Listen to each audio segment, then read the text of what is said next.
भाईचारार संपर्क बजाय रखिछि भद्रक जिला तिहिडी ब्लॉक धीन फतेपुर पंचुदोल मेलन पर 5 दिन व्यापी गाँव एक आध्यात्मिक परिवेश सृष्टि होता है। काहारी घरे रोषेई हुए नहीं, समस्ते यह पंचदोल प्रसाद सेवन करिथांती। पुराणा परंपरा ढिंकी रे धान कुटा होता है एवं गुआ घी छुंकरे तरकारी प्रस्तुत होता है। प्रसाद प्रदान करने लगी निष्पत्ति क्रमे प्रतिवर्ष 5 जन ग्रामवासी समस्त खर्च बहन करुथिबा युवगोष्ठी पक्षर साजसज्जार खर्च बहन करा जायथाय। ग्रामवासी समेत आखपाख गाँवर हजार हजार श्रद्धालु प्रसाद सेवन करिथांती। परंपरा मते यह पंचदोलर गोपीनाथ जी, गिरिधारी नाथ जीव एवं राधा गोविंद शोभायात्रा रे बाहरी ग्राम परिक्रमा करिथांती। श्री गोपीनाथ जीव फतेपुर ग्राम रे रहिथांती।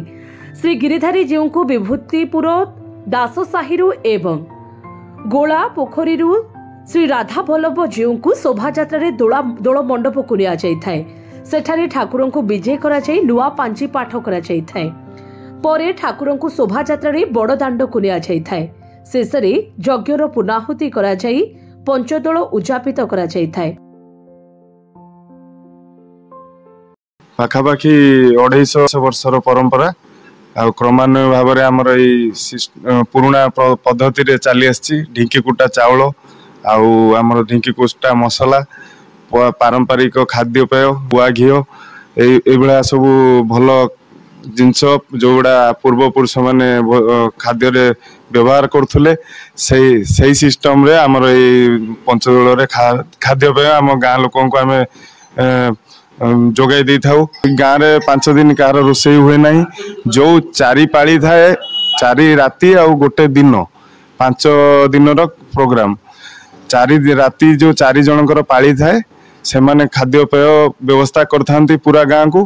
पुणी द्वितीय वर्ष रे अलगा लोकंकर 4 जनकर पाली थाए। बहुत शांत परिवेश रे फतेपुर युवक संघ रे थिबा समस्त सभ्य माने या सुचारू रूप से परिचालना करिथांती।